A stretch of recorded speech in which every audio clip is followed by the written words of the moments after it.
Réveille-toi, l'émission qui reconnecte à l'essentiel, présentée par Valérie Karchi, coach artiste de l'âme et conférencière, fondatrice de Wake Up and Smile. Mes très chers auditeurs, bonjour. Je suis ravie de vous retrouver pour cette nouvelle émission Réveille-toi qui a pour vocation d'éveiller, de réveiller des dimensions encore insoupçonnées en vous. Alors aujourd'hui, j'ai l'immense plaisir d'accueillir dans nos studios une jeune femme dynamique, intensément vivante, qui a décidé de transmettre le message suivant chaque jour à travers ses écrits et accompagnements. Tu as le droit d'être qui tu es, au-delà des limites, et c'est aussi ainsi que tu atteindras ta version du succès. Écrivain, philosophe et chef d'entreprise, également conférencière, elle ouvre le passage, la voie, de façon à ce que ceux et celles qui la suivent aient de nouveaux repères plus proches de qui ils sont. Son mot d'ordre, être soi suffit, et c'est également son livre que je vais vous présenter aujourd'hui. Bienvenue Livia Quero. Merci de m'avoir, merci Valérie. Bonjour à tous qui écoutez. Bonjour Livia. Alors aujourd'hui, je te reçois pour cette 3e émission parce qu'en fait, je t'ai déjà reçu fin 2019 pour parler de vivre. On a abordé différents sujets. Je t'ai reçu il y a à peu près un mois, en début d'année, pour parler de se concentrer sur son essentiel. C'est très très en lien avec l'émission Réveille-toi ici sur Radio Médecine Douce. On a abordé à quoi ça servait, etc. d'aller à l'essentiel, se concentrer sur son essentiel.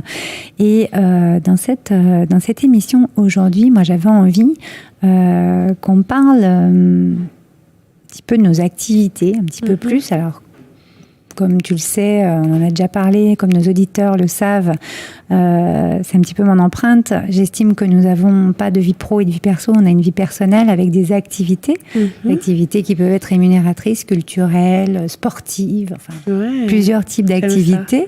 Et aujourd'hui, moi j'ai envie qu'on parle de nos activités rémunératrices pour le coup. Toi, tu appelles ça business, je trouve très bien.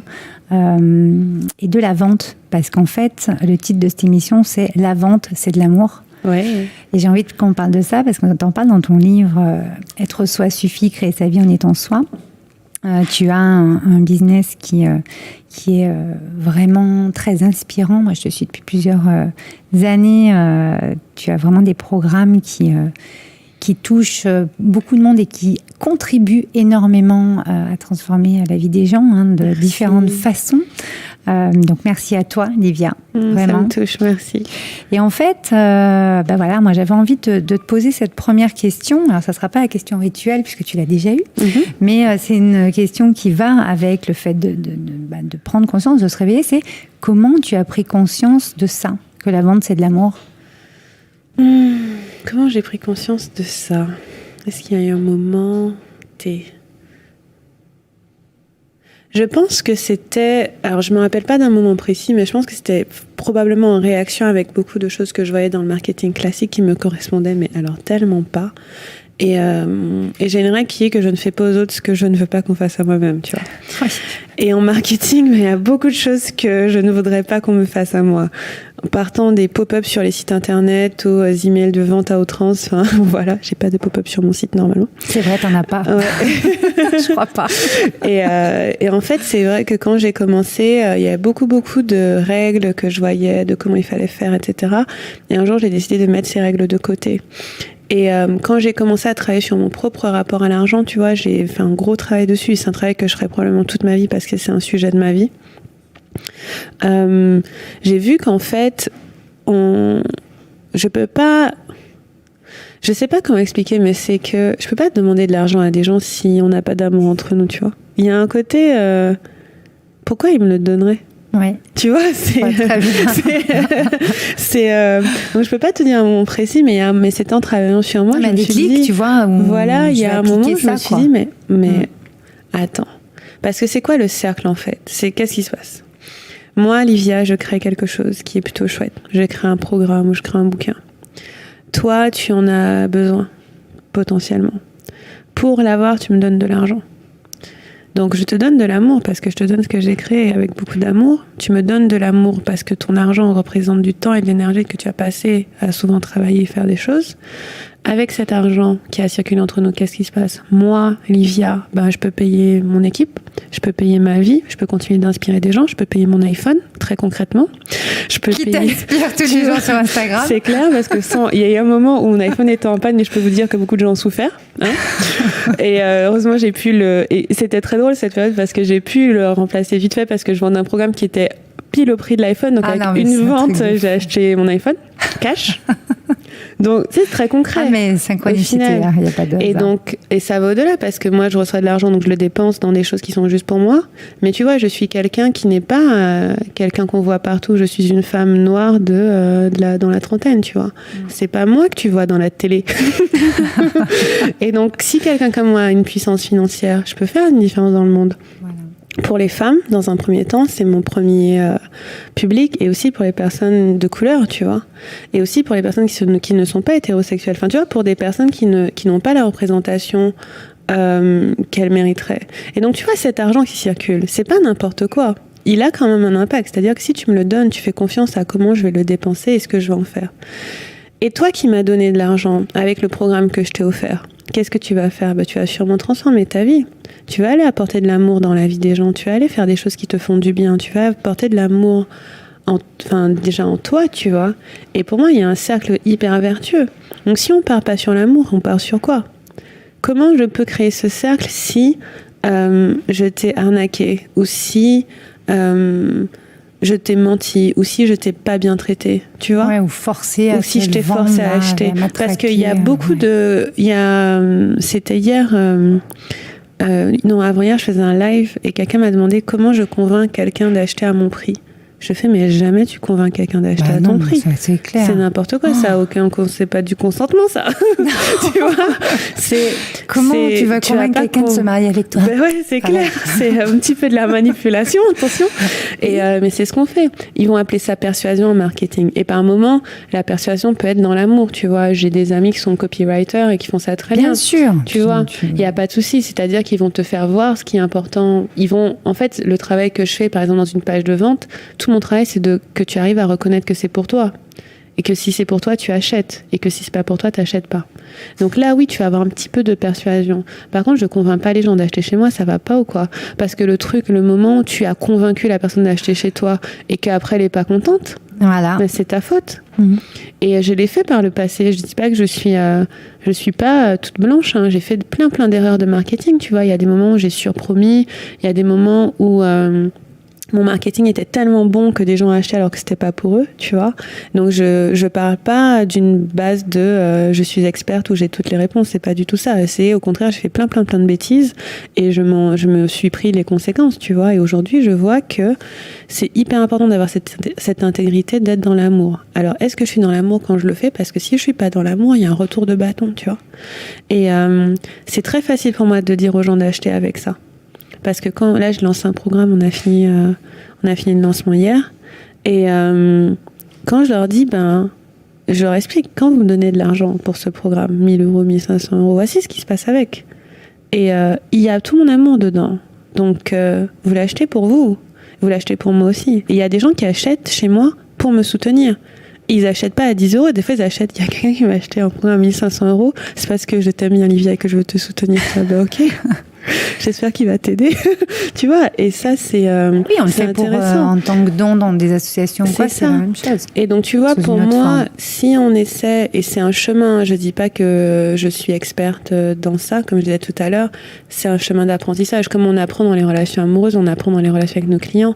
Mais j'essaie de le mettre en avant. Et là, très récemment, j'ai même fait sur mon site une lettre d'amour à ma cliente idéale. Et j'ai réalisé avec une copine en lui parlant que ce que je demanderais à ma cliente et ce qu'elle attendrait de moi, c'est la même chose que je demanderais à mon partenaire et qu'il attendrait de moi.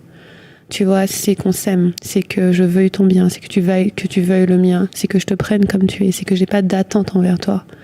Tu vois, quand j'ai dit attente tout à l'heure, c'était dans le sens... là, quand je dis pas d'attente envers moi, c'est que je n'attends pas que tu sois quelqu'un que tu n'es pas. Je te prends comme tu es. Et donc, j'attends que mes clients n'aient pas d'attente envers moi, qu'ils me prennent comme je suis, là où je suis, avec ce que je suis, avec mes boulettes, et qu'ils aient de la compassion.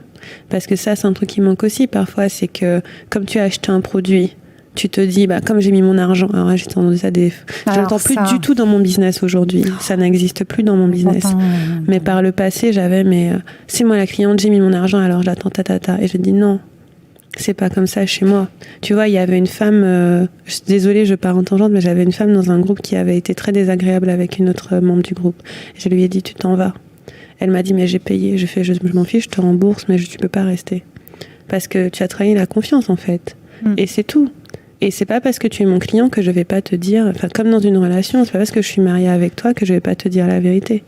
Et donc, pour moi, il y a vraiment ce lien qui est très intime, quelque part. Et je pense que peu importe le business que j'avais, j'aurais le même. C'est-à-dire là, je vends des services, mais même si je vendais des tasses, est-ce que j'apporte de l'amour dans la vie des gens? Est-ce que je fais du bien aux gens? Qu'est-ce que je fais avec leur argent? Tu dis dans le livre que donc acheter est un acte d'amour de son prochain, est un acte d'amour envers soi-même, effectivement, mais tu dis aussi que l'argent est un vecteur de valeur.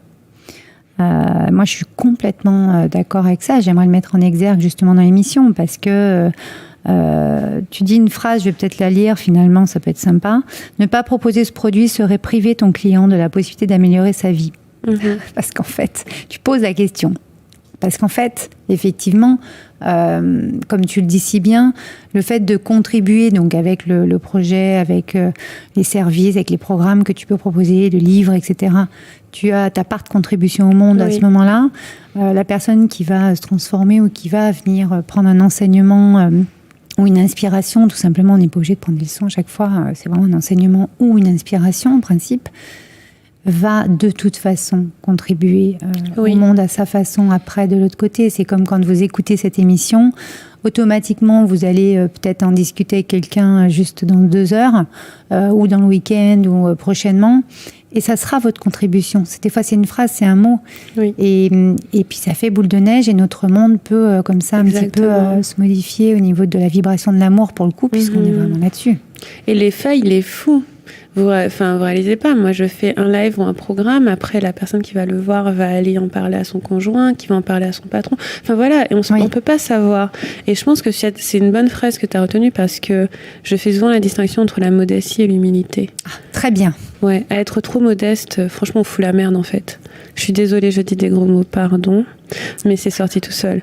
Mais à vouloir être trop modeste, à dire non mais moi, voilà, je reste dans mon coin et puis je vais pas mettre des prix trop hauts pour pas, parce que je suis inclusive et je vais aider tout le monde, nanana. Et puis c'est ridicule, c'est vraiment pas servir le monde, c'est pas vous servir vous-même, c'est très agaçant en fait pour moi, parce que quand je vois des personnes qui ont des talents, qui peuvent créer des choses et qui sous couvert de modestie le font pas pour ne pas paraître arrogant, pas être rejeté, c'est vraiment nul au final. Je suis désolée si c'est votre cas. En fait, je suis pas vraiment désolée. J'espère que vous écoutez bien. Ça va vous faire bouger. J'espère que vous écoutez bien mieux. Toujours en toute bienveillance, bien entendu. Mais on peut comprendre. Je comprends qu'il y ait des blocages et tout et qu'on se dise qu'on n'est pas assez bien. Mais faut se poser 2 minutes et dire ok, je me sens peut-être pas assez bien, mais est-ce que j'ai quelque chose à contribuer? Et je crois que c'est dans le livre, je sais plus. Imaginez quelqu'un toque à votre porte et a besoin d'être soigné. Et vous voyez que c'est une plaie ou je sais pas quoi, et vous êtes là, non mais je claque la porte parce que je sais pas faire ça, je suis pas infirmière, je sais pas quoi faire, donc je claque la porte, je vous laisse pas rentrer. La personne meurt sur votre palier. Vous allez dire, ah, mais moi je savais pas. Ça c'est une espèce de modestie mal placée. En toute humilité, faites la personne rentrer, voyez ce que vous pouvez faire avec vos talents. De votre mieux, oui. De votre mieux. Et pour moi, c'est là où je suis... l'humilité, je l'ai beaucoup travaillé, c'est que je suis pas toute puissante, j'ai beaucoup de défauts, j'ai beaucoup de limites. Mais par contre, il y a des choses que je peux faire qui m'ont, Dieu merci, été données, des talents que j'ai, tu vois, des inspirations que j'ai qui aident les gens. Qui je suis pour ne pas le faire? De quel droit je vais m'empêcher d'aider les gens que je peux aider? Et pour moi, c'est vraiment là où il faut commencer à réfléchir et se poser et se dire, ok, est-ce que là, je suis modeste en fausse modestie, ou est-ce que je suis dans mon humilité? Et quand on commence à être humble, on arrête de faire des choses comme ça, comme ne pas contribuer, ne pas mettre ses prix hauts. Parce que si tu es humble, tu vas te dire, ok, je place le prix qui est juste pour moi, parce que comme ça, je peux servir mieux, parce que comme ça, j'inspire d'autres personnes. On commence à être dans un autre... Voilà, alors que la modestie, je déteste la modestie, parce qu'à chaque fois, j'entends les gens diminuer leur talent, dire mais moi je suis pas bon à ça. Mais moi il y a plein de choses auxquelles je suis pas bonne, mais il y a plein de choses auxquelles je suis excellente. Donc est-ce que je vais priver le monde de ça? Non, mais t'as raison, c'est clair. C'est hyper important de regarder ça, quoi. Donc faites attention, arrêtez de faire comme si... c'est pas parce que... Enfin, être modeste, ça fait pas de vous quelqu'un de bien. Voilà, j'ai fini.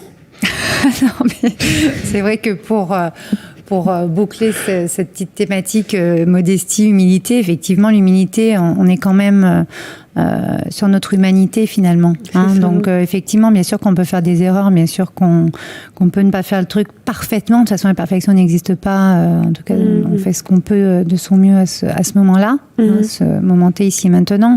Le truc, c'est qu'effectivement, tu parles dans le livre qu'il y en a qui préfèrent ne rien faire ou qui préfèrent faire des prix plus bas ou qui préfèrent ne pas faire en fait à 100% de leur potentiel finalement, de leur capacité. Pour différentes peurs, bien entendu. C'est de l'ego, au final, qu'on va pas... Oui, ou alors il y a peur des blessures ou des croyances limitantes, effectivement, à péter, mais dans les accompagnements, je pense que c'est ce qu'on peut faire. Mais effectivement, ce qui est intéressant dans le mot humilité, c'est qu'on est humain et qu'à un moment donné, on est dans notre authenticité quand on fait ça. Et on n'attend pas de vous d'être parfait. Non. Et je pense qu'il y a vraiment cette idée que chacun que je peux le faire que si je le fais parfaitement. C'est pas vrai. On commence tous quelque part. À chaque fois que moi j'ai beaucoup de gens qui hésitent à écrire ou qui hésitent à se lancer, qui m'écrivent, je fais mais imaginez 2 minutes que j'avais pas commencé. Imaginez, parce que j'ai écrit quand même, je sais pas, 800 articles sur mon site. C'est énorme. Imaginez que, je sais pas, Martin Luther King, c'est-à-dire, c'est quoi la flemme? T'en parles dans le livre, effectivement. Imaginez ça, toutes les personnes qui ont contribué à votre vie, si elles s'étaient dit non mais je suis pas assez bien. Mais évidemment que plein de fois je me sens pas assez bien. Évidemment, évidemment, et je me réveille le matin. Ça demande énormément de courage. Évidemment, bien sûr. Mais est-ce qu'on attend de moi d'être parfaite? Non, tu vois, on n'attend pas de vous d'être parfait, on attend de vous de faire de votre mieux. Et parfois, le mieux que vous allez faire, ça peut paraître pas beaucoup, ça peut pas être pas excellent, mais au moins c'est déjà ça. Et on s'améliore à partir de ça. Un pas à la fois. On s'améliore. Et après, vous vous retrouvez dans 1 an, 2 ans, 3 ans, et des gens vont vous interviewer pour vous demander comment vous avez fait. C'est parce qu'un jour, vous êtes réveillé, vous vous dites, bon, c'est pas super, mais ça a le mérite d'exister. Et ça, c'est vraiment très important de vous regarder en face et de vous dire, est-ce que là, je suis en train de vraiment contribuer à l'humanité de mon mieux, ou est-ce que je suis en train de me cacher derrière mon ego de non, mais je peux pas faire comme si j'étais pas trop bien. Non, mais c'est vrai ce que tu dis, effectivement. Et même, j'irais encore plus loin, je mettrais le curseur un tout petit peu plus loin, de pouvoir aussi l'accepter vis-à-vis des autres, finalement. Parce que pour soi, arriver à avoir ce courage-là, parce qu'effectivement, pour avoir une certaine humilité, j'estime qu'il faut quand même du courage, parce que c'est du dépassement de soi, d'être humble. Effectivement, l'inverse, ce que tu disais tout à l'heure, la modestie, c'est quand même plutôt se cacher derrière, où on est dans l'ego. Donc, voilà, on est d'accord là-dessus. Mais c'est vrai que si aussi vous commencez par vous, bien entendu, mais si vous le faites pour les autres aussi, c'est-à-dire être humble quand quelqu'un va oser faire quelque chose à un moment donné, va oser écrire, va oser le montrer, parce que ça c'est pareil, dans les personnes qui écrivent, c'est un moment fatidique, le fait où on fait lire ce qu'on a écrit, c'est très difficile. On prend juste cet exemple, vous pouvez le reporter sur différentes choses, bien entendu. Mais c'est vrai que notre monde changera beaucoup quand on arrivera déjà à accepter aussi que les autres puissent le faire, finalement. Parce que qu'on le fasse nous, c'est une chose. Des fois, on va le faire nous, mais est-ce qu'on est vraiment en 360? Est-ce qu'on le fait aussi pour l'autre? C'est ça. Des fois, non. C'est ce qu'on disait tout à l'heure. Personne ne sait forcément ce qu'il fait. Donc, avoir l'humilité de savoir que toi non plus, tu ne sais pas. C'est ça. Et que si quelqu'un ose devant vous et ose se dépasser, moi, il y a un truc que j'adore dans l'humilité aussi, c'est l'admiration mutuelle, en fait. C'est se dire... Wow, je suis avoir la possibilité de dire à quelqu'un, je suis vraiment impressionnée par ce que tu fais, c'est génial. Et je trouve que pour être capable de dire ça à quelqu'un, il faut être capable de le dire à soi-même. Tu vois, moi, je trouve que sur plein de points, je suis géniale.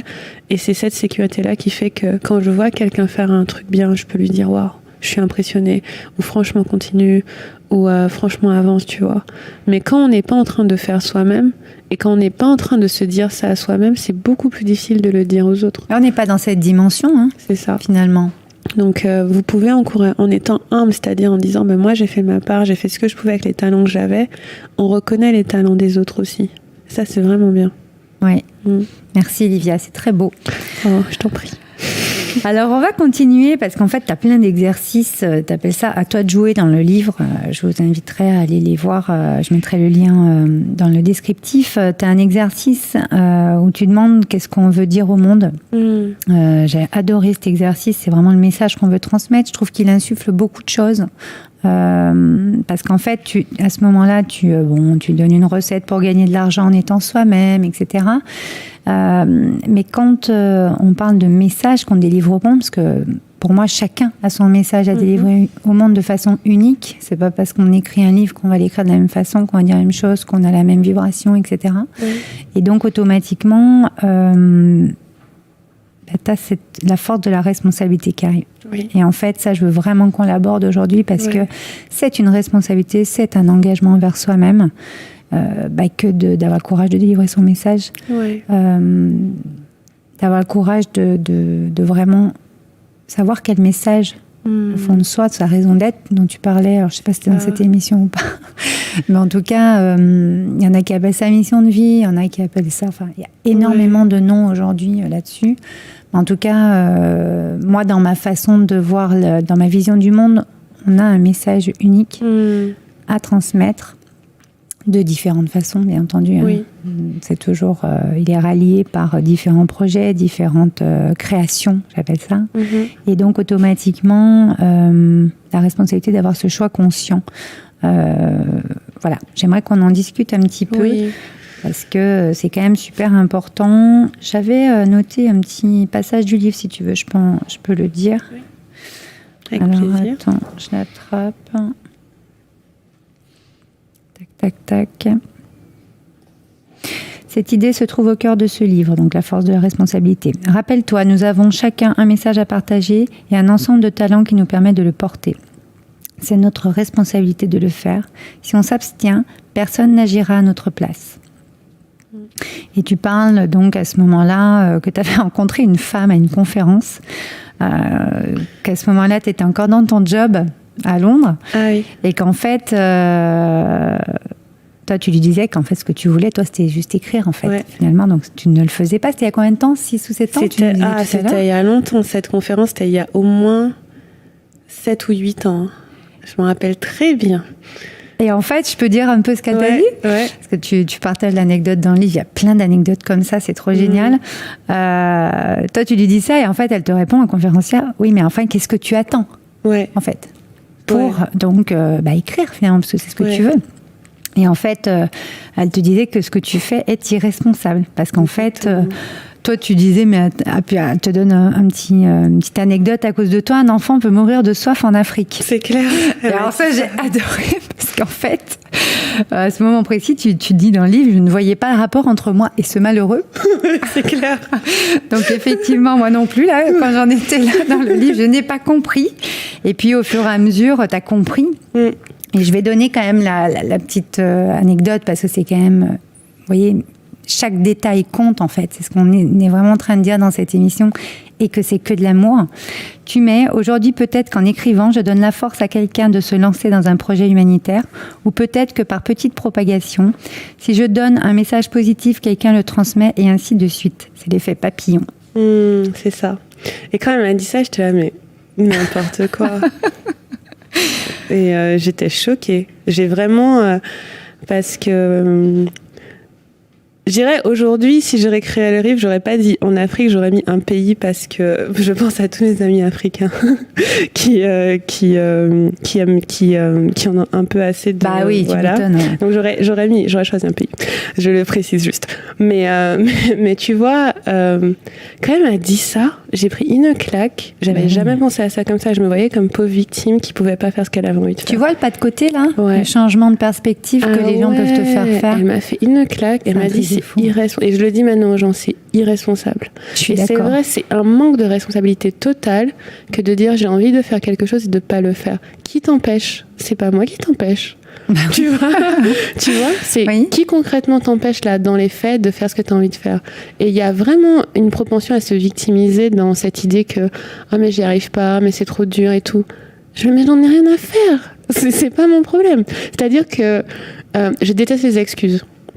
Tu vois, et quelqu'un qui me dit j'ai envie de faire ça mais j'y arrive pas, c'est trop dur, je fais démerde-toi, si tu veux vraiment le faire, tu trouveras une solution. Tu décides, hein, tu le mets derrière, tu décides de ne pas porter ta pierre à édifice en fait. Ouais, parce que moi tu crois que c'est facile pour moi ce que je fais. Non, c'est pas facile. C'est fluide mais c'est pas forcément simple. Voilà, c'est pas forcément facile, ça demande de se dépasser. Donc si tu croyais que ça allait te venir tout cuit dans la bouche, non. Il y a personne qui va écrire le bouquin à ta place, il y a personne qui va lancer le business à ta place, il y a personne qui va demander ta femme ou ton mari en mariage à ta place, il y a personne qui va le faire à ta place. Une personne va se déplacer à ta place pour venir faire l'émission. C'est ça, personne va donc ce point de la responsabilité, il est tellement important parce que je vois tellement de personnes se complaire dans l'irresponsabilité, dans la victimisation et se dire mais je peux pas parce que non mais moi c'est pas possible parce que et donc qu'est-ce que tu vas faire? Tu vas juste pas le faire, tu vas juste abandonner et tu vas venir me reparler dans ma tête dans une semaine pour dire mais j'y arrive pas. Non. Si tu veux le faire, prends la décision et fais-le. Mais il n'y a pas d'excuse, il n'y a aucune raison. Et plus j'avance, moins il y a d'excuses. Parce que je vois des femmes qui ont 5 enfants qui lancent ce qu'elles ont envie de faire. Je vois des personnes qui ont genre une demi-heure de libre dans leur journée qui écrivent des bouquins. Je vois des papas célibataires qui ont je ne sais combien de boulots et de trucs et de projets. Je vois tellement de choses et donc les excuses, franchement, ça passe pas. Et la seule personne à qui vous faites du mal, c'est vous-même quand vous faites ça.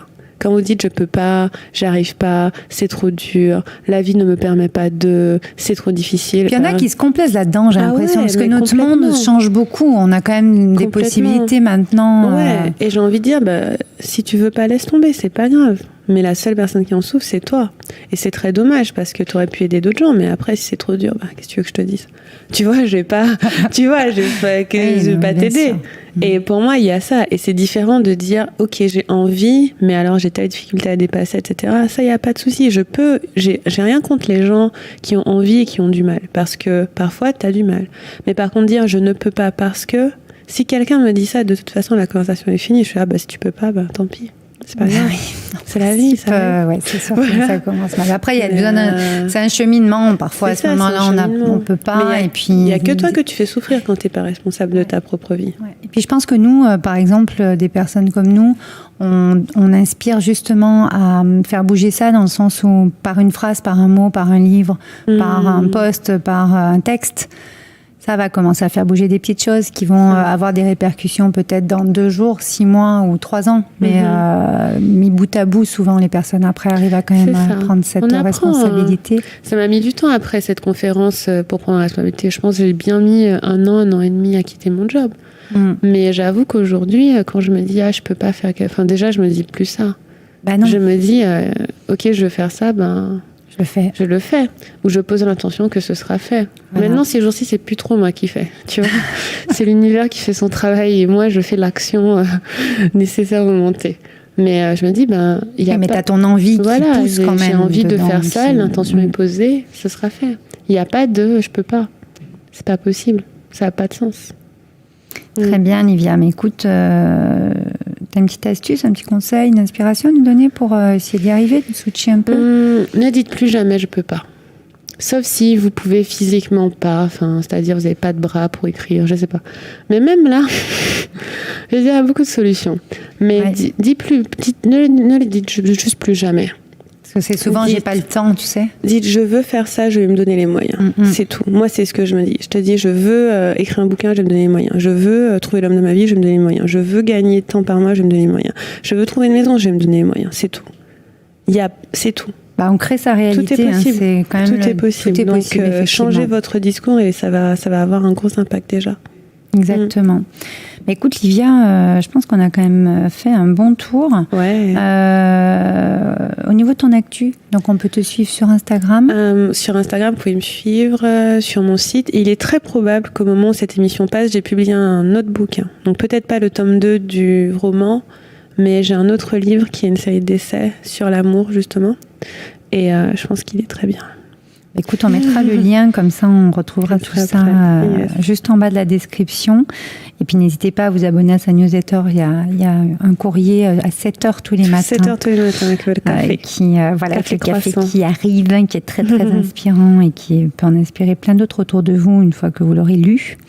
Mais écoute, pour le mot de la fin, j'ai envie de te dire que être soi suffit pour contribuer avec ses créations, ses projets. N'est-ce pas ça, tout l'art d'être en vie? Alors pourquoi attendre? C'est ça, pourquoi attendre? Allez, on vous dit à très bientôt. À bientôt, merci. À la semaine prochaine. Au revoir. Au revoir. Réveille-toi, l'émission qui reconnecte à l'essentiel, présentée par Valérie Karchi, coach artiste de l'âme et conférencière, fondatrice de Wake Up and Smile.